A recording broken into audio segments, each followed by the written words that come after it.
जईशा तालुकदार पूछ रही हैं मैं लॉ ग्रेजुएट हूँ पर कंफ्यूज हूँ ऑप्शनल सब्जेक्ट को लेके। लॉ लेती हूँ तो वो लेंदी है सिलेबस के हिसाब से, फिलॉसफी में इंटरेस्ट है, तो अब आप बताइए मैं लॉ लूँ या फिलॉसफी? ये देखिए क्या क्या काम करवाते हैं भाई एस्पिरेंट्स। हाँ सबसे पहले तो मैं कहना चाहूँगी कि जो भी कैंडिडेट्स है ना भाई, आपकी शिप है, चलानी किसको है?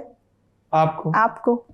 आप लोगों से सलाह ले सकते हैं, लेकिन मैं क्या लूं, अगर ये सवाल का जवाब भी कोई दूसरा देगा तो आप कैसे जिला संभालेंगे?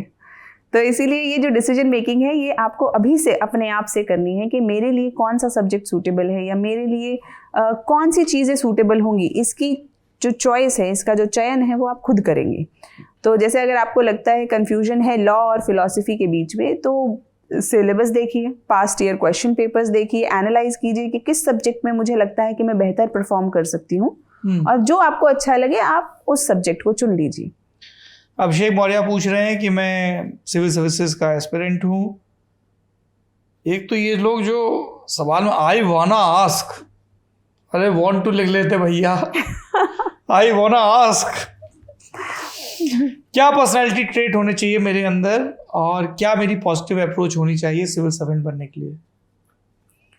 बड़ा लंबा सवाल का जवाब है ये तो, क्योंकि पर्सनालिटी ट्रेट्स तो बहुत सारे चाहिए जी। कंसिस्टेंसी चाहिए, हार्ड वर्क चाहिए, आपको एनालिसिस चाहिए। इन्फॉर्मेशन और एनालिसिस दोनों इंपॉर्टेंट है। पहले तो ये पता होना चाहिए क्या क्या पता है, इन्फॉर्मेशन क्या चल रही है, और उसको एनालाइज कैसे करा जाए। जैसे इकोनॉमिक कंटेक्स्ट में अगर मैं आपको बताऊं कि हमारी अनएम्प्लॉयमेंट रेट्स क्या हैं, हमारी ग्रोथ रेट्स क्या हैं, ये तो इन्फॉर्मेशन हो गई, लेकिन इनका आपस में एक दूसरे से क्या संबंध है, किसके गिरने से क्या चीज़ उठती है और किसके उठने से क्या चीज़ गिर जाएगी, ये जो संबंध है ये एनालिसिस है। तो दोनों ही चीज़ें चाहिए एक सिविल सर्वेंट को, ताकि वो एनालाइज कर सके कि सिचुएशन चल क्या रही है। इस तरह के भी बहुत सवाल आए हैं कि हमने 2 अटेम्प्ट दिए और एक सब्जेक्ट ऐसा है जिसमें हमें लग रहा है कि नंबर नहीं आ रहे, तो क्या सब्जेक्ट बदलना चाहिए या रणनीति बदलनी चाहिए? इससे जुड़े बहुत सवाल आए।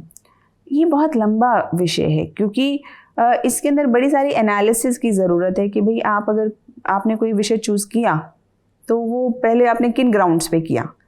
कोई ग्राउंड्स रहे होंगे, आपको पसंद था वो विषय, आपने किसी के कहने पे कर लिया।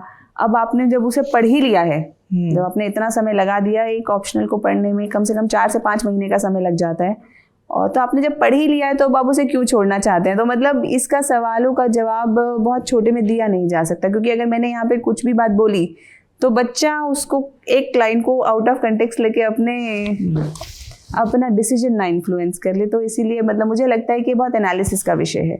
इसके अंदर उसे कई सारी चीज़ों पे ध्यान देना होगा कि अगर वो दूसरा सब्जेक्ट लेने की सोच रहे हैं तो क्या उनके पास इतना समय है, और अगर बहुत स्ट्रॉन्ग कन्विक्शन है, मैंने भी किया था चेंज, लेकिन उस वक्त मेरे पास स्ट्रॉन्ग कन्विक्शन थी तो इसीलिए मैंने उसे चेंज किया। तो अगर आपके पास स्ट्रॉन्ग कन्विक्शन है तो चेंज कर सकते हैं।